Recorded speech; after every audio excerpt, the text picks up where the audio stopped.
The next thing to be aware of is your options. So coming into the options panel, we've got options and then we've got settings and notices. So the core of the options at the top are general things, so show minimap icon.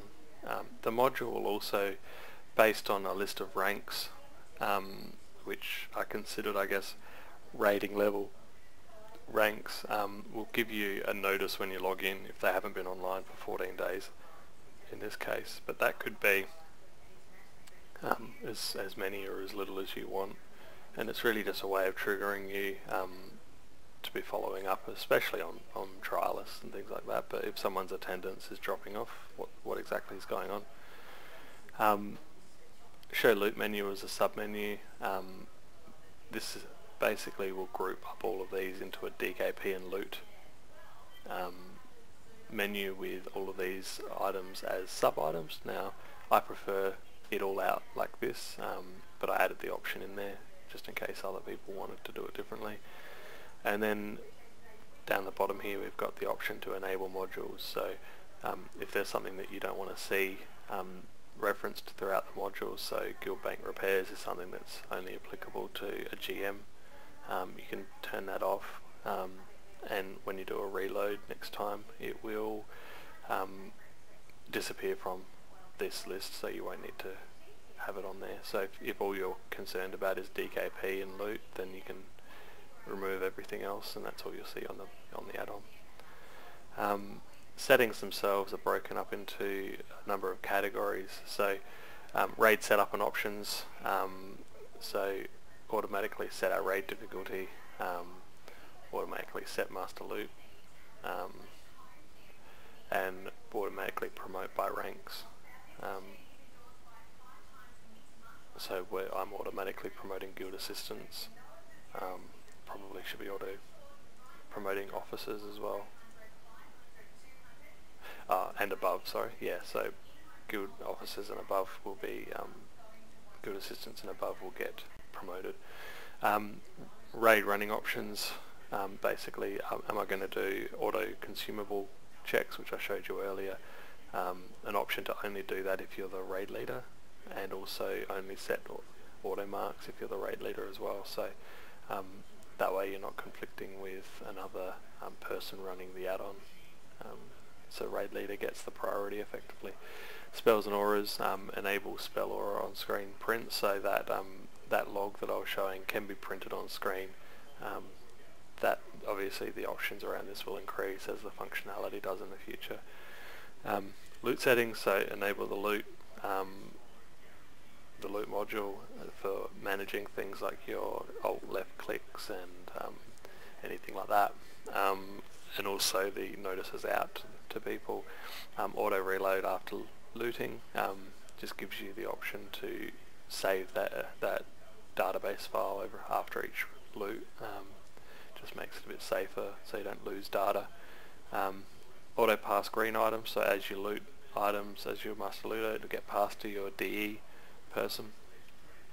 Some options around the value and the costs for bidding. So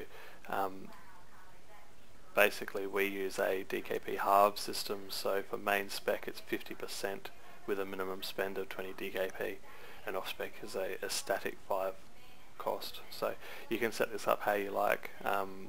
In future you'll also be able to accept priced bids, so someone will be able to nominate how much they want to bid on an item, but my guild doesn't use that, so I haven't built it in yet. And then just some options around whether to use raid warnings or not. I always use raid warnings because otherwise people miss it. And then also whether you're going to send a message to say that it was won by someone.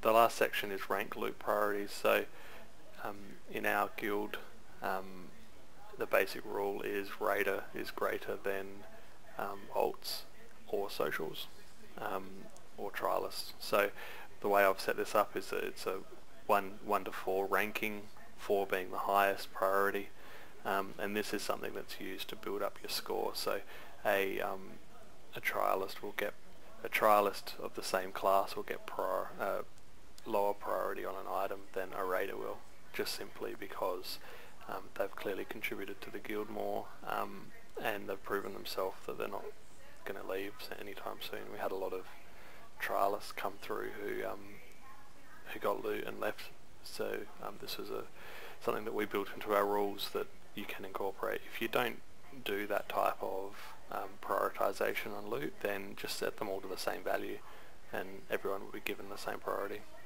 Or you can go deeper and say that a social is a higher priority than a trialist, and etc. It's up to you. And then basically all of the notices in the system, from invites through to your subs, consumable checks, the looting, so there's a series of notices in the system that you have the flexibility to make changes. So things like if someone's bidding on an invalid loot type, the system will send them a message to say that they can't vote on that, they can't bid on that item. You may not like to call people dipshit, so you can say whatever you want.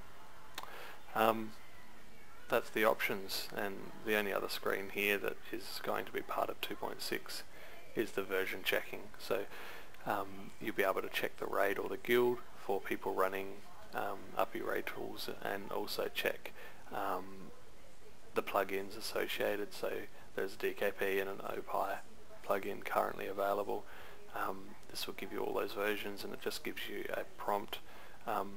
It will also present, I guess, the highest values that you've seen up in this corner here. So if 2.6 Alpha 1 is the highest that we've seen in terms of the core version, that will be visible up the top, and who it was found on as well will be visible. So that's your options and version checking.